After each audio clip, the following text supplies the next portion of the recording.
저로 저주하게 버려두라 하는 제목입니다. 이 제목은 오늘 본문 가운데 있죠.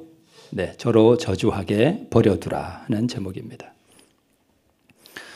자, 오늘 우리 본문의 말씀을 보니까 다윗이 지금 엄청난 고난을 당하고 있죠. 도망을 가고 있습니다. 누구한테 쫓겨가지고요?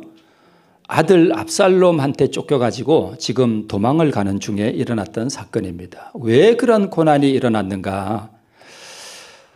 자, 사무엘하 11장 1절을 보면 해가 돌아와서 왕들의 출전할 때가 되매 이렇게 되어 있는데, 해가 돌아와서 왕들의 출전할 때가 된다는 뜻은 봄이 되면 건기가 돼요.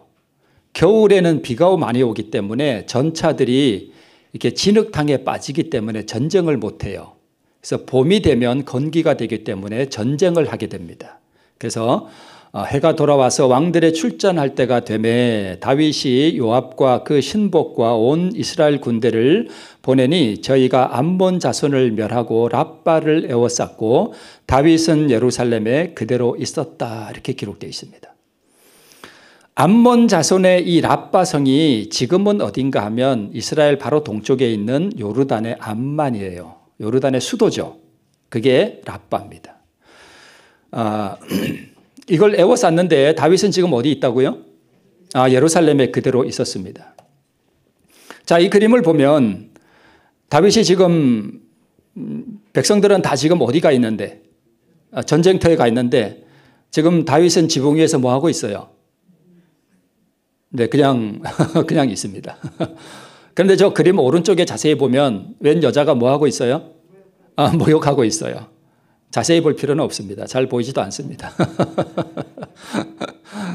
네. 이 지붕에서 거닐다가 목욕하는 여자를 보고 그만 너무 예뻐가지고 그만, 저 여자가 누구냐 하면 우리아의 아내입니다. 불러가지고 이제 욕을 보이죠. 그리고 이제 자신의 죄를 은폐하기 위해서 전쟁터에 우리아를 불러서 집으로 보냅니다. 자기의 죄를 어떻게 은폐하려고 그러는지 안 아시죠? 계략을 꾸미는 거죠. 그런데 우리아가 너무 충성스러워서 왕의 신복들이 다 전쟁터에서 전쟁하는데 내가 어떻게 집에 가서 내 아내와 자겠느냐 그러면서 안 내려가요. 그러니까 이 다윗이 가만 보니까 안 되겠거든요. 그래서 이제 편지를 하나 쓰는데 우리아를 전쟁터에 맹렬한 전쟁터 맨 앞에 보내갖고 맞아 죽게 해라 하는 편지를 썼습니다. 편지를 써가지고 그걸 다 접어가지고 이제 전쟁터에 있는 요압 장군에게 보내는데 누구 손에 들려 보냈을까요? 우리아의 손에 들려 보내요. 참 이런 가증한 일이 어디 있습니까? 그러니까 우리아는 자기를 죽이라고 하는 그 편지가 무슨 편지인지도 모르고 지금 어디 가는 거예요? 전쟁터로 가서 요압 장군에게 보여줬습니다. 요압 장군이 가만 편지를 읽어보니까 우리아를 죽이라는 편지를 우리아가 들고 온 거예요. 그래서 결국 우리아가 죽었죠. 그런 가증한 죄를 범했습니다. 그러고 나서 사무엘하 13장 1절을 보면 그 후에라고 되어 있습니다. 즉 우리아를 그렇게 죽이고 난 다음에 이 일이 있으니라라고 하면서 무슨 일이 있었다고 기록하는가 하면 요약하면 이렇습니다. 암논이 압살롬의 누이 다말을 욕을 보입니다. 자세한 내막은 지금 설명할 수 없고요. 그런데 이렇게 욕을 보였으면 다윗 왕이 암논에게 너 왜 이런 짓을 했느냐 하라고 귀양을 보내든가 뭔 좀 형벌을 줘야 되는데 가만 놔뒀어요. 그러니까 배다른 형제인 압살롬이 볼 때 어때요? 화가 나잖아요. 배다른 자기 형이 자기 같은 배에서 난 자기 누이를 욕을 보였으니까 화가 나잖아요. 그래서 분노한 압살롬이 계략을 꾸려가지고 암논을 뭐 해요? 죽여버려요. 그리고는 압살롬은 모친의 고향 그술 땅으로 도망을 갑니다. 그리고 왕이 부르지를 않으니까 요압의 계획에 의해서 압살롬이 이스라엘로 다시 돌아왔는데 왕이 이렇게 그 압살롬을 보지를 않아요. 그러고 난 다음에 압살롬이 무슨 일을 하는가 하면 백성들의 마음을 훔치고 자기가 뭔가 반역을 꾀하게 됩니다. 그래서 압살롬의 행함이 이 같아서 이스라엘 사람들의 마음을 도적질했다 이렇게 기록되어 있습니다. 그리고 다윗이 예루살렘에 있는 모든 신복의 요 전에 이같이 마음을 다 도적한 다음에 헤브론에 가서 뭘 하는가 하면 스스로 뭐가 돼요? 왕이 돼버려요. 이 소문이 어디에 들렸는가 하면 예루살렘에 있는 아버지 다윗에게 들립니다. 그러니까 다윗 왕이 생각할 때에 이제 압살롬이 군사를 이끌고 예루살렘으로 뭐 할 것 같아요? 쳐들어올 것 같아요. 큰일 났잖아요. 그래서 이 압살롬을 피해서 다윗이 신복들과 함께 뭘 하는 거예요? 도망가는 거예요. 다윗이 예루살렘에 있는 모든 신복에게 이르되 일어나 도망하자. 그렇지 아니하면 우리 한 사람도 압살롬에게서 피하지 못하리라. 빨리 가자. 두렵건대 저가 우리를 급히 따라와서 해하고 칼로 성을 칠까 하노라. 그러면서 신복들과 함께 도망을 갑니다.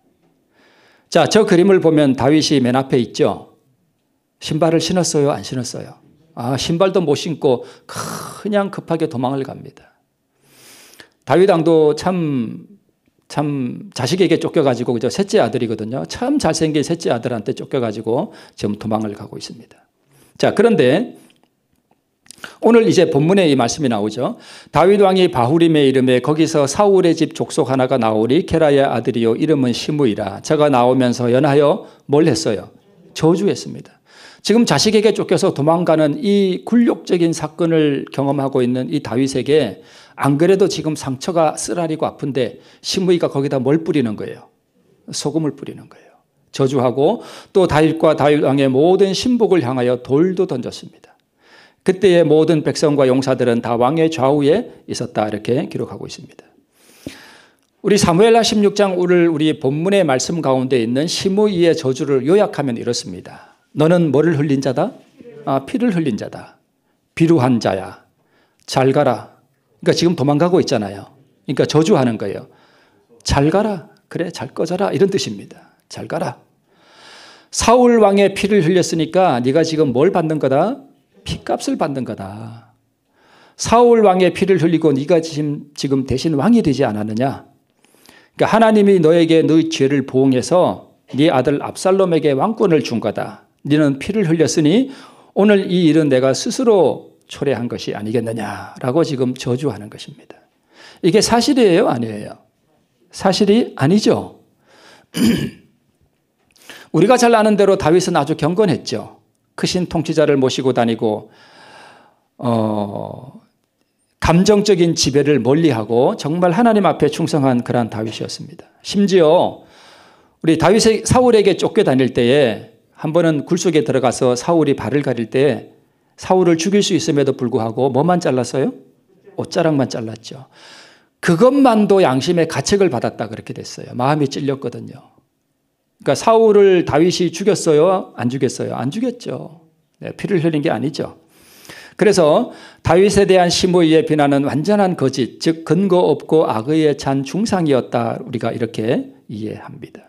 그런데 오늘 시므이가 안 그래도 지금 다윗에게 쫓겨가지고 도망을 가는 이 다윗의 그 쓰라린 마음 상태로 도망을 가는 이 다윗을 저주하는 시므이의 그 저주를 다윗은 어떻게 해석하는가 하면 왕이 가로되 스루야의 아들들아 내가 너희와 무슨 상관이 있느냐. 저가 저주하는 것은 여호와께서 저에게 다윗을 뭐하라 하심이니 저주하라 하심이니.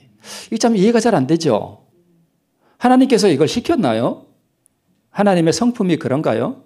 그럴 리가 없죠. 네. 그런데 다윗은 시므이가 자기를 저주하는 것을 뭐라고 해석하는가 하면 이거는 누가 시킨 거다? 하나님이 시킨 거다 이렇게 말하고 있습니다. 이유가 있습니다. 또 이렇게 해석해요. 또 아비새와 모든 신복에게 이르되 내 몸에서 난 내 아들도 내 생명을 해하려 하거든 하물며 이 베냐민 사람이랴. 여호와께서 저에게 뭐 하신 것이니 명하신 것이니 저로 저주하게 버려두라라고 말합니다. 그러니까 시므이가 지금 이렇게 자기를 엉뚱하게 억울하게 정말 괴로움을 주는 이런 저주하는 것을 누가 명한 거다? 하나님께서 명한 거다. 이렇게 지금 다윗은 보고 있습니다. 그러니까 하나님께서 명한 거니까 저로 저주하게 그냥 가만히 버려두라라고 이렇게 말을 합니다. 말씀드렸듯이 이 비난은 거짓이었고요. 악의에 찬 중상이었습니다. 사실은 시므이의 이 저주와 비난은 누구의 충동에 의한 것이었는가 하면 사단의 충동에 의한 것이었습니다. 그렇죠. 그런데 왜 다윗이 그렇게 해석을 하는가 하면 각시대대정토 141쪽에 보면 하나의 나뭇잎이라도 우리 아버지의 허락 없이는 떨어지지 않습니다. 밖에 나뭇잎이 하나 뚝 떨어지는 것도 하나님께서 허락하셔야만 떨어져요. 그런데 시므이가 지금 저주하는 것도 누가 허락한 거예요? 네. 사단은 찬탈한 그의 권세를 하나님이 허락하시는 범위 내에서만 행사할 수 있다. 그러면 충동은 사단이 했지만 하나님께서 그거를 뭐 하지 않으셨다는 거예요? 막지 않으셨다는 것입니다.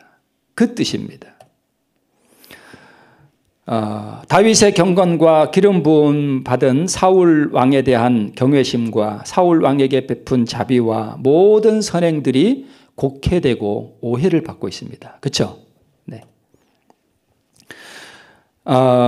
다윗은 믿음으로 말씀을 따라 최선의 삶을 살았지만 오히려 그 삶이 오해를 받고 저주를 받을 일이 되었어요. 분통하고 참으로 억울한 일이었습니다.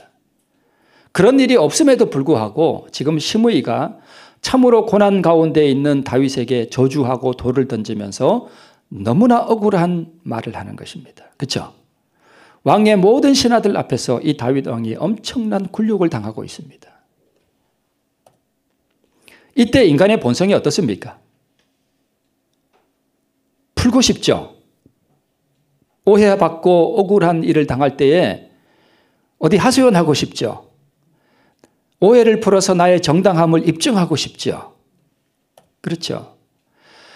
다윗은 말씀대로 최선의 삶을 살았으나 혹은 그렇지 않을지라도 누군가 내 삶을 곡해하고 비난하는 구실로 삼아서 나에게 돌을 던지고 저주할 때에 자신의 부족함과 죄악을 기억하고 칼을 뽑지 않도록 자신의 생각과 감정과 행위를 굴복시키는 것, 이것이 믿음으로 말미암는 의예요. 오늘 김상래 목사님 말씀하셨죠. 하와의 죄가 어디서 시작됐다고요? 생각에서 시작됐어요. 그 말씀 이해하시나요? 생각에서 죄가 시작돼요. 자, 보세요. 우리는 믿음의 참된 의미를 이해해야 한다. 이거 제가 드렸던 말씀이죠. 우리가 하나님 믿고 능력도 믿고 말씀이 진실되다는 것도 믿고, 그런데 이거는 믿음이 아니라 그랬죠. 그죠? 그러면 뭐가 믿음이냐? 우리가 하나님의 말씀을 믿을 뿐 아니라 우리가 하는 모든 뭐를요? 선택을 하나님께서 지도하시도록 요청할 때 비로소 우리는 믿음을 갖는 거다. 이 말씀의 의미를 우리 다시 한번 볼게요. 자, 이 그림은 아까 그림과 비슷한데요. 자, 지금 저기 왼쪽 위에 보니까 저게 누구 같아요? 뭘 지금 던지고 있잖아요. 그죠? 돌 던지잖아요. 저게 누구예요? 시므이예요. 사울 족속이에요. 그 다음에 맨 앞에 있는 사람은 누구 같아요? 다윗 왕이죠. 그 왼쪽에 있는 사람이 누구냐 하면 스루야의 아들 아비새예요. 다윗이 돌을 던지면서 막 저주하니까 왼쪽에 있던 아비새가 칼을 지금 탁 뽑으면서 다윗에게 뭐라고 얘기하는가 하면 저 죽은 개 같은 게 어떻게 내 주 왕을 저주하리까? 제가 가서 저의 목을 뭐 하리다? 베리다. 이렇게 하니까 다윗이 지금 왼손으로 지금 뭐 하고 있습니까? 칼을 뽑지 못하도록 하고 있죠. 저 한 장의 그림 속에 여러분 믿음으로 말미암는 의가 들어있어요.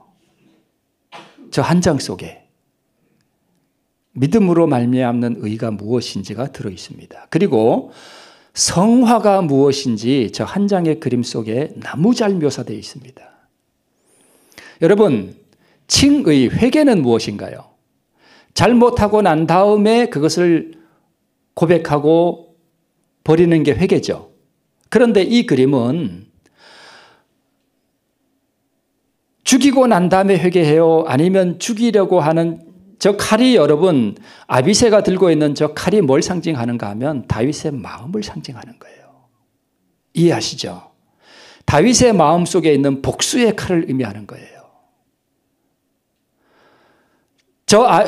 시므이를 죽이느냐 살리느냐 하는 그 권한이 지금 누구의 손에 있습니까? 다윗의 손에 있어요. 그래서 저 칼은 아비새의 칼을 의미하는 게 아니라 다윗의 마음속에 있는 복수의 칼을 의미하는 거예요. 그것을 지금 뽑는 거예요? 안 뽑는 거예요? 안 뽑는 거예요. 저게 성화예요.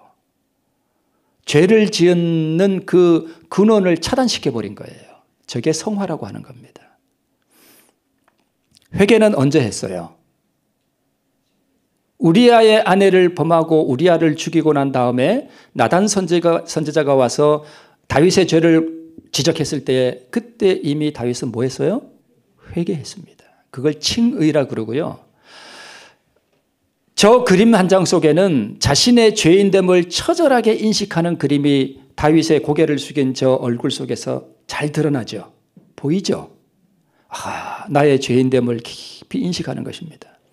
그리고 이 모든 고난의 원인이 자기 자신에게 있음을 지금 깨닫고 있습니다. 그렇죠? 그리고 자기가 그 많은 죄악을 지었음에도 불구하고 죄인에게 베푸신 그 용서의 은혜를 지금 이해하고 있습니다. 그래서 자기 영광, 복수하고 싶은 마음까지도 지금 없어요. 그래서 심판하는 권세를 하나님께 드렸어요. 칼을 뽑는 것을 제지했습니다. 그렇죠? 지금 다윗은 보세요. 우리가 하나님의 말씀을 믿을 뿐 아니라 우리가 하는 모든 뭐를요? 선택을. 시므이를 죽이느냐 마느냐는 누가 결정하는 거예요? 다윗이 결정하는 거예요. 그런데 지금 다윗은 뭘 선택했습니까? 자아를 굴복시키는 걸 선택한 거예요. 그게 성화예요. 하나님께서 지금 자기가 올바른 선택을 하도록 지도하시도록 요청하면서 이미 요청을 했고 이미 그는 손으로 칼을 빼는 아비새의 손을 뭐하고 있습니까? 제지하고 있습니다. 그러지 마라. 하나님께서 명하신 것이다. 저로 저주하게 버려두라. 복수하지 마라. 그게 믿음으로 말미암는 의입니다. 저 그림은 칭의보다는 성화가 무엇인지를 보여주고 있습니다. 물론 칭의도 포함하는 거겠죠. 그래서 이것이 바로 믿음으로 말미암는 의라고 하는 것을 우리에게 보여줍니다. 제가 얼마 전에 어떤 분으로부터 카톡으로 어떤 영상을 하나 받았습니다. 그 영상의 내용이 뭐냐 하면 한국 개신교회에 꽤 유명한 한 목사님이 계신데 이 목사님이 기독교 방송에 나와서 자기의 어떤 목회 경험을 이렇게 서로 그 사회자와 함께 대담하는 그러한 형식의 영상이었습니다. 꽤 유명한 목사님이에요. 그런데 이 목사님이 그 영상에서 어떤 말씀을 하시는가 하면 자기 교회에 아주 어려운 형편에 있는 장로님이 한 분이 계셨대요. 근데 새벽 기도회가 끝나면 이 목사님이 그 장로님을 위해서 매일같이 기도를 해 주셨대요. 교인들이 그걸 알았어요. 그런데 어느 때부터 이상한 소문이 하나 돌기 시작했습니다. 무슨 소문이 돌았는가 하면 담임 목사가 그 장로님에게 아주 많은 재정적인 빚을 지고 갚지 않는 바람에 그 장로님이 지금 경제적으로 아주 어려워져 가지고 목사님이 미안하니까 새벽에 계속 기도를 해주는 거다. 이런 소문이 돌았습니다. 헛소문이죠. 네. 근데 목사님은 그런 소문이 도는지 전혀 모르고 있었습니다. 그러던 중에 서울에서 와서 교회에 등록을 한 어떤 한 여집사님이 어느 날 이 목사님에게 전화를 했어요. 저 아무개인데요, 목사님.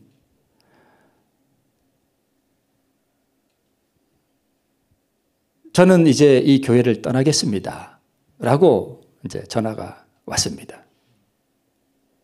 그래서 왜 그러시냐 그랬더니 저는 목사님이 그런 분인 줄 몰랐습니다. 저는 목사님이 훌륭한 분인 줄 알고 이 교회에 등록을 했는데 저는 너무 실망했습니다. 그래서 저는 교회를 떠나겠습니다. 그래서 목사님이 그래요.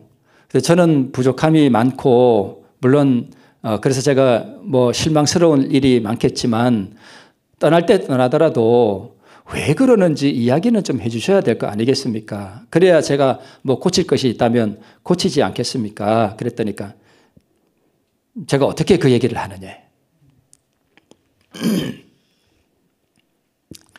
그래서 누가 그러더냐 그랬더니까 모든 교인들이 다 그렇게 알고 있다는 거예요. 그 얘기를 들으니까 목사님이 하시는 말씀이 무서운 생각이 들더래요. 배신감도 들고 정말 내가 목회를 더 이상 못하겠다 하는 생각이 들더랍니다.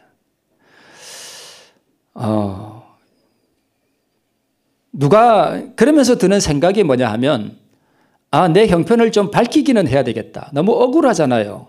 자기는 그러지도 않았는데 모든 교인들이 다 자기를 오해하고 그러니까 얼마나 억울해요. 그죠?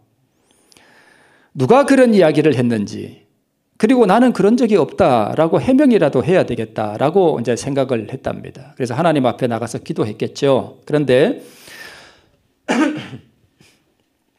하나님께서 허락을 하지 않으시더랍니다. 밝히지 마라. 묻지도 마라. 해명도 하지 마라. 어떻게 그런 응답을 받았는지는 말씀하지 않으셨는데 절대로 누가 그런 말을 했는지 누구에게 그런 말을 들었는지 절대로 묻지 마라. 근데 목사님 하시는 말씀이 만약 그걸 캤더라면 목사님이 그 교회에서 더 이상 목회 못했대요. 그렇지 않겠어요? 그걸 밝혀가지고 누가 얘기했다는 것이 밝혀지면 그 당사자는 그 교회에 나올까요? 못 나올까요? 못 나와요.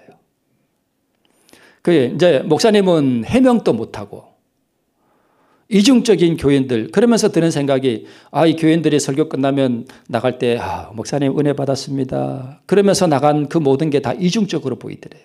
무섭더래요. 그래서 하나님께서 못하게 하시는 이유가 있다 하는 그런 생각이 들더랍니다. 그래서 그럼에도 불구하고 해명도 못하고 이중적인 교인들의 모습을 계속 받아만 주어야 하고 그러면서 여전히 설교해야 되고 그런데 그때 하나님께서 이 목사님에게 뭘 깨닫게 해주셨는가 하면 성경에서 우리가 예수님과 함께 우리가 죽었다는 것과 우리가 예수님의 생명으로 산다는 그 복음을 하나님께서 이 목사님에게 선명하게 깨우쳐 주시더래요. 그래서 이 목사님이 하나님 앞에 기도를 했답니다. 하나님, 나는 죽었습니다. 나는 죽었습니다. 내가 죽고 십자가에 예수가 사는 복음을 알고도 나는 죽었다는 고백을 명확하게 못했다는 자신을 발견했다고 합니다. 자기가 그렇게 오랫동안 목회를 하면서도. 그래서 그 기도밖에 할 것이 없었다고 합니다. 그래서 그 기도를 했답니다. 하나님, 그 목사님이 유기성 목사님이에요. 하나님, 저 유기성이는 죽었습니다.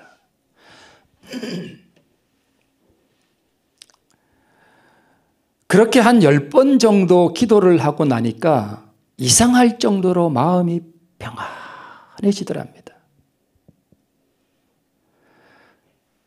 그러면서 무슨 말씀을 하시는가 하면 죽음은 내가 나를 죽이는 게 아니고 나는 정말 죽었다는 것을 믿고 고백할 때 죽음이 임하더라 이렇게 말씀하셔요. 그 말씀이 맞아요.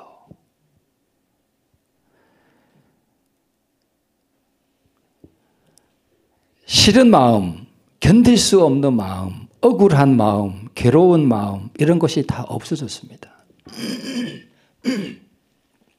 그러면서 무슨 생각이 드는가 하면 교인들이 불쌍하더래요. 그리고 처음 그런 헛소문을 지어낸 그 사람도 안타까운 생각이 들더랍니다. 그래서 이 목사님이 하나님의 마음을 달라고 또 기도했답니다. 근데 하나님의 마음을 달라고 기도하니까 그렇게 눈물이 나더래요. 너무 슬프더래요. 그래서 그 기도 방석이 다 젖도록 울었답니다. 근데 또 무슨 생각이 드냐 하면 내가 분명히 나는 죽었다고 고백하고 이 모든 걸 다 하나님 앞에 드리고 그래서 내 마음이 평안해졌는데 왜 내가 이렇게 슬플까? 왜 내가 이렇게 눈물이 날까 하는 그런 생각이 들더랍니다. 왜 그랬을까요? 이 목사님이 뭘 기도했냐면 누구의 마음을 달라고요? 하나님의 마음을 달라고 기도했거든요. 그게 하나님의 마음이었어요. 주님의 마음이 그렇게 애통한 마음인지 그때 알았다고 합니다. 성령이 말할 수 없는 탄식으로 우리를 위해 뭐 한다고요? 탄식한다고요. 하나님은 그런 것 때문에 하나님 저 목회 못하겠습니다 하는 그 목사님 보고도 우시고 그런 헛소문 만들어내는 교인들을 보고도 하나님께서는 뭐 하셔요? 우셔요. 주님의 그 마음은 애통함 그 자체였다라고. 그래서 이 목사님은 그 경험을 통해서 나는 죽고 예수로 산다는 것이 무엇인지 경험적으로 알게 되었다라고 그렇게 이야기를 하셔요. 네. 고맙습니다.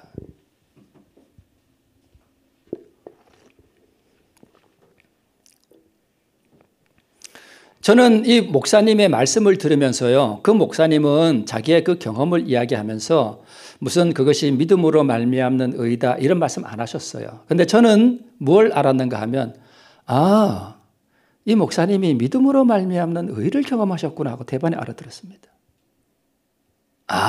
의를 얻으셨구나. 의가 그의 마음속에 심어졌구나 하는 것을 제가 이해를 했습니다. 이분이 복음의 능력을 경험적으로 깨달아 하셨구나 하는 것을 알게 되었습니다. 여러분, 우리 삶에서 오는 모든 어려움들과 억울한 일들과 참으로 죽을 것 같은 괴로운 일들이 생기는 것은 복음을 이해하고 경험하도록 하기 위한 하나님의 축복입니다. 그 경험이 없었더라면 목사님이 나는 죽고 내가 예수로 산다는 그 믿음의 의를 경험했을까요? 아니에요. 그 고난과 어려움을 통해서 그 목사님은 그것을 경험적으로 알게 되는 복을 얻게 됐습니다. 다윗은 그 어려움 가운데 고난 가운데 자기 자식이 자기를 배반한 것도 억울한데 시므이까지 나와서 자기에게 저주를 퍼붓는 그 억울한 일을 당할 때에 그게 다윗에게는 엄청난 복이 되었습니다.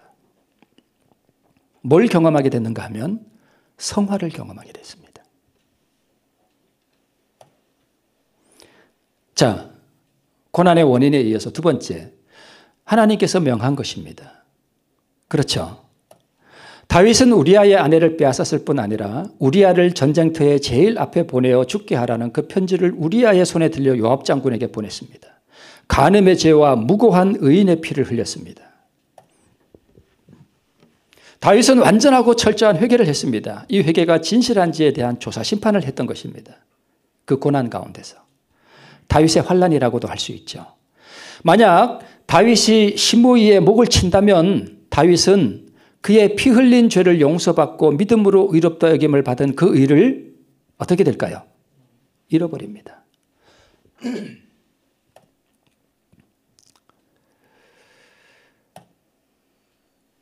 자, 왜 하나님께서 다윗이 시므이가 지금 저주하는 것은 하나님께서 명하신 것이라 그랬죠. 그렇죠. 그러면 하나님께서는 시므이라고 하는 사람의 마음을 통해서 누구의 마음을 휘저어 본 거예요? 다윗의 마음을 휘저어 본 거예요. 다윗이 어떻게 반응하는가? 완전한 회개의 증거를 온 우주 앞에 하나님께서는 이 사건을 통해서 드러내고자 하신 거예요. 그래서 만약 우리가 참으로 억울한 일을 당하고 우리의 마음이 미쳐나갈 것만큼 괴로울 때에 하나님께서요, 그 경험을 통해서 우리가 복음의 능력을 경험하고 믿음으로 말미암는 의를 경험하도록 하기 위해서 주시는 엄청난 축복의 기회예요. 우리는 그걸 잘 못 깨닫죠. 그냥 나를 억울하게 하는 그 사람 보고 미워만 할 줄 알지, 이것이 하나님께서 내가 의를 소유하게 할 수 있는 절호의 기회로 주셨다는 복의 기회라고 하는 사실을 우리가 잘 깨닫지를 못해요. 이걸 깨달으면요, 믿음으로 말미암는 의를 경험하기가 참 쉽습니다. 그래서 사단이 시므이를 통해서 역사하는 그 악을 허락하신 거예요. 그래서 다윗은 그걸 알았던 거예요. 왜 시므이가 자기를 저주하는지 그걸 알았던 거예요. 그래서 그 시므이가 자기를 저주하는 것은, 억울하게 하는 것은 하나님이 명하신 것이라고 하는 것을 다윗은 알았던 것입니다. 대단한 영적 안목입니다. 저 한 장의 그림 속에 뭐가 들어있다고요? 믿음으로 말미암는 의가 들어있어요. 자기를 굴복시키고 자기 생각과 감정을 굴복시키고 옳은 선택을 하도록 하나님께 자기를 다 맡겨버리고 칼을 뽑지 않도록 조용히 제지해버리는, 얼마나 아름다운 모습이에요. 저게 믿음의 의예요. 이 한 장 속에서는 믿음으로 말미암는 의, 참된 회개가 무엇인지가 잘 들어있습니다. 자, 그런데 여러분 잘 보세요.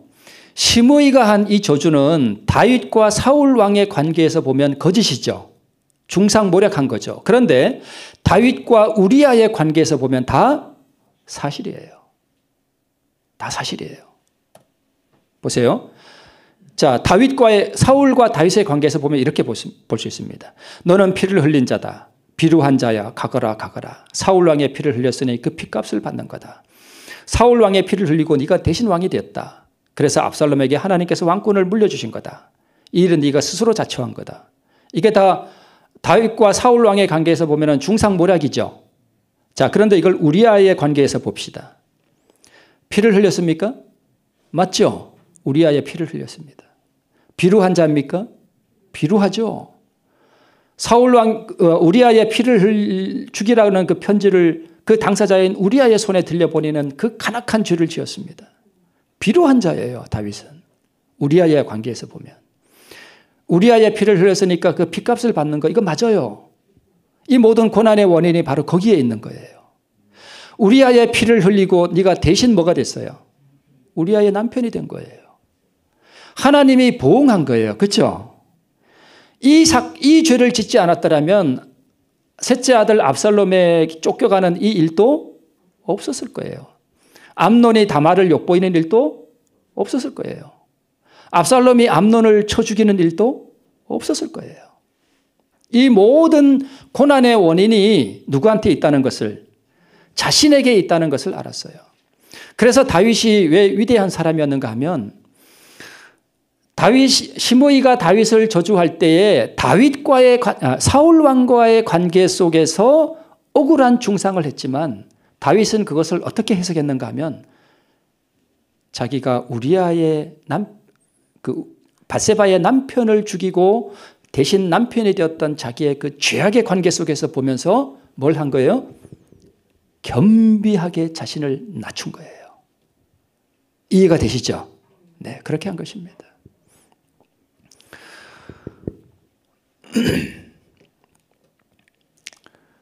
다윗이 시므이의 저주를 하나님의 명하신 것으로 본 이유는 하나님께서 시므이의 입을 통해 자신의 죄악을 형벌하고 계심을 알았습니다.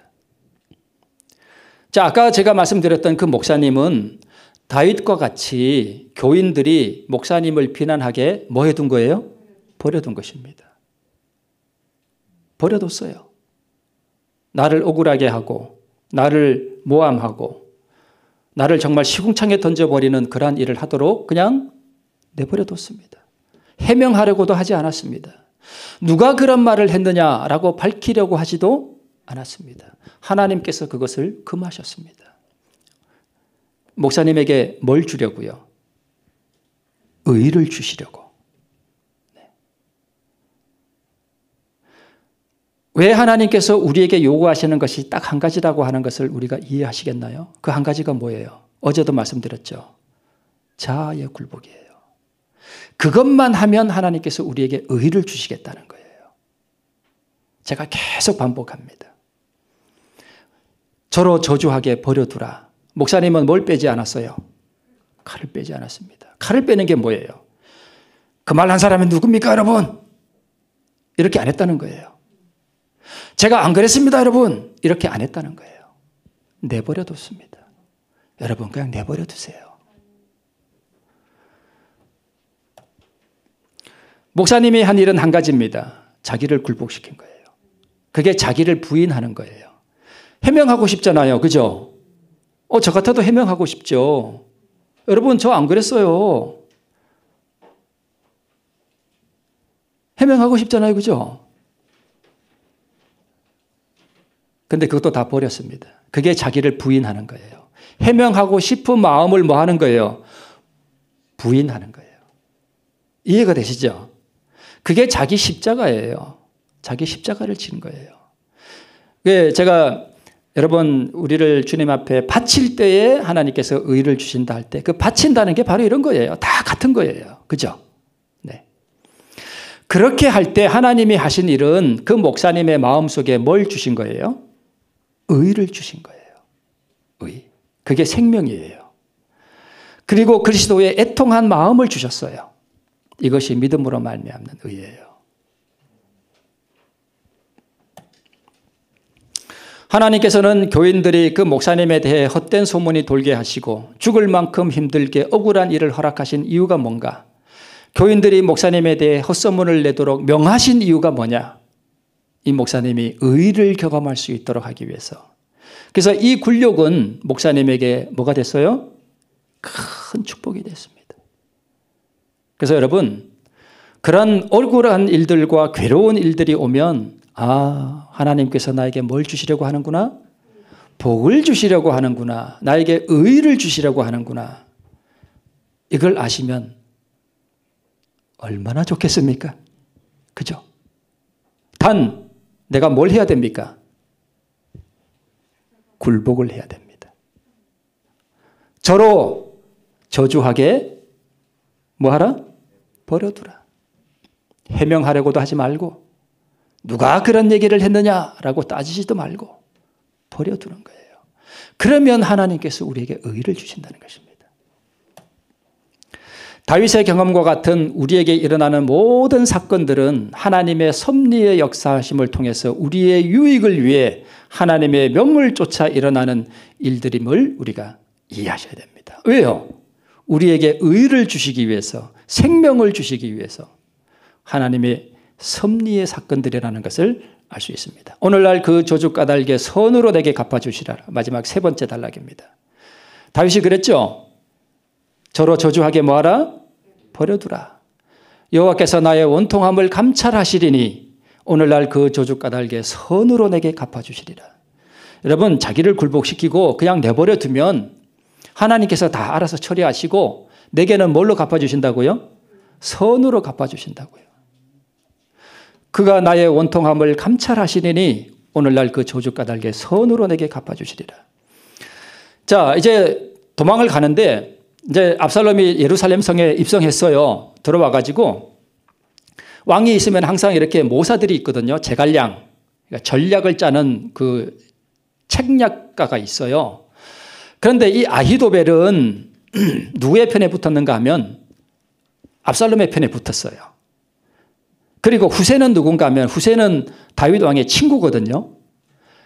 이 후세가 일부러 왕을 따라가지 않고 압살롬에게 가서 다윗 왕을 위해서 거짓 모략을 베풀어요. 자, 반역자 압살롬의 입장에서 보면 아히도벨의 모략은 좋은 모략이고 후세의 모략은 나쁜 모략이에요. 어떤 모략을 하는가 하면 아히도벨이 이렇게 말합니다. 제갈량 같은 사람이에요. 내게 군사 12,000명을 주면 지금 도망가느라고 다윗이 약하니까 걔가 가서 누구만 죽이겠다? 다윗 왕만 쳐 죽인다. 그러면 백성들이 다 흩어지고 돌아올 거다. 이렇게 해야 됐어요. 누구 입장에서 보면? 압살롬의 입장에서 보면 반역이 이렇게 해야 성공해요. 그런데 후세가 엉뚱한 모략을 줍니다. 무슨 모략인가 하면 다윗은 병법에 익은 사람입니다. 지금 어디 숨어 있을 거예요. 그래서 지금 가면 오히려 불리합니다. 그러니까 지금 가지 말고 모든 이 군사들을 전국에 다 모아가지고 한꺼번에 가가지고 그냥 전부 몰살을 시켜버려야 됩니다. 이렇게 했습니다. 이 두 가지 책략이 나왔는데 압살롬의 입장에서 반역이 성공하려면 아히도벨 모략을 대로 해야 돼요. 그런데 이렇게 되어 있습니다. 압살롬과 온 이스라엘 사람들이 이르되 아렉 사람 후세의 모략은 아히도베의 모략보다 낫다 하니 이는 여호와께서 압살롬에게 화를 내리려 하사 아히도벨의 좋은 모략을 뭐 하기로 작정했다고요? 파하기로 작정하셨습니다. 그러니까 후세는 다윗 왕을 위해서 친구니까 엉뚱한 모략을 준 거예요. 그런데 하나님께서 역사하셔서 이렇게 하도록 해주셨습니다. 만약 다윗이 칼을 빼가지고 시므이의 목을 쳤더라면 하나님께서 이렇게 역사하셨을까요? 안 하셔요. 못 하셔요, 하나님께서. 여러분, 그 목사님은 저주 까닭에 하나님의 복음을 경험적으로 알게 되고 하나님의 마음을 받았습니다. 내가 죽고 내 안에 그리스도께서 사시는 경험이 무엇인지 알게 됐습니다. 목사님은 자아가 포기되고 굴복되는 경험을 알게 됐습니다. 이것을 믿음으로 말미암는 의라고 합니다. 자, 여러분 잘 보세요. 아히도벨의 좋은 모략을 파하고 후세의 나쁜 모략이 채택돼서 다윗이 도망을 잘 갈 수 있도록 역사하신 하나님이 그 다윗이 시므이의 목을 치지 않고 저로 저주하게 버려두었기 때문이었죠. 목사님이 이와 같이 버려두었기 때문에 이와 같은 복을 하나님께서 주신 거예요. 이 그림 어디서 많이 보셨죠? 어디 나오는 거죠? 저희 교회 주보에 이게 전에부터 계속 이게 있었죠. 너희 안에 이 마음을 품으라 곧 그리스도 예수의 마음이니. 이게 구원이에요. 어떻게 할 때 이게 된다고요? 그 목사님처럼 하면 돼요. 다윗처럼 하면 돼요. 그게 구원이에요. 그게 의예요. 그게 생명을 얻는 거예요. 목사님은 어떻게 예수의 마음을 품게 됐습니까? 저로 저주하게 버려둠으로 바로 그 그리스도의 마음을 얻었고 의를 얻게 된 것입니다. 폭풍 중에 강한 사람, 다윗이 가장 칭찬을 받을 만한 자격을 보인 때는 그의 역경의 때였다. 하나님의 이 백향목은 태풍과 폭풍으로 더불어 싸울 때보다 참으로 더 위대한 때는 없었다. 이게 무슨 말씀인가 하면 여러분, 이 아들의 반역을 피해서 도망갈 때 시므이의 저주에 대해서 복수의 칼을 빼지 않고 자신의 죄악을 생각하면서 겸비하게 하나님께 모든 것을 다 부탁하고 저로 저주하게 버려두고 그 억울한 일을 당할 때 저로 저주하게 버려두고 살기 위해 도망을 가는 다윗의 이 비참한 모습이 다윗의 일생 중에 그 어느 때보다 하나님 보시기에는 가장 뭐했다는 거예요? 위대했다는 것입니다. 하나님 보시기에 가장 위대한 다윗의 모습은 바로 저렇게 비참하게 도망갈 때 그때였다는 것입니다. 즉 억울한 일을 당할 때에 참으로 미쳐 돌아갈 것 같이 마음이 괴로울 때에 저로 저주하게 버려두라 라고 하면서 자기의 죄를 생각하면서 겸비하게 하나님 앞에 엎드릴 때 여러분 하나님은 그런 사람을 가장 위대하게 보십니다. 본인은 비참하게 느낄지 모르지만 하나님께서는 가장 위대하게 보셔요. 여러분 우리가 목사 노릇도 할 수 있고요. 합회장 노릇을 할 수도 있고 대총회장 노릇을 할 수도 있고 수석장로 노릇을 할 수도 있고 다 할 수 있고 우리가 목사 노릇하면서 교회를 여러 개 건축할 수도 있습니다. 엄청난 많은 일을 할 수도 있습니다. 그러나 이 경험이 없으면 그게 다 헛거예요, 여러분. 그게 다 헛신앙이에요. 이 경험이 없으면 다 헛것입니다. 제가 너무 단정적으로 저희 집사람이 또 이따가 당신 왜 또 말을 꼭 그렇게 하냐고 또 그러는 게 아닌가 모르겠습니다. 깨어진 마음, 눈물진 감정으로 단 한마디의 불평도 없이 그는 그의 영광스럽던 지난 날들을 돌아보고 또 자신이 지은 뭐들을 생각하였다? 죄들을 생각하였다. 깊은 회개의 그 증거들을 나타내는 이 성화의 경험 우리가 가져야 되겠죠? 자, 결론입니다. 이제 마칩니다. 첫 번째, 저로 저주하게 여러분 버려두세요. 버려두세요. 다윗처럼 그 목사님처럼 버려두세요. 해명하려고도 하지 말고 누가 그랬냐라고 밝히려고 하지도 마시고 그냥 버려두세요. 왜요? 누군가가 나에게 그런 말을 하고 나를 억울하게 하고 나를 미쳐버리게 할 것 같은 그런 일이 발생할 때 그거 누가 명한 거예요? 하나님께서 명하신 거예요. 그렇게 하라고. 그죠? 네, 명하신 거예요. 뭐 하면 안 돼요? 그때? 칼 빼지 마세요. 다윗처럼. 왜 아까 그 한 장의 그림 속에 믿음으로 말미암는 의가 들었다고 제가 말씀드렸는지 이해되시죠? 올바른 선택을 할 수 있도록 하나님의 도우심을 구하면서 칼을 칼집에 가만히 넣어두세요. 빼지 말고. 마음의 칼 말이죠. 그죠? 네. 그러면 하나님께서 선으로 갚아주셔요. 그게 의예요, 여러분. 그게 의예요. 오늘 이 믿음으로 말미암는 의의 생명의 축복이 충만한 우리 주중계 모든 성도들 되시기를 바라면서 말씀을 마칩니다.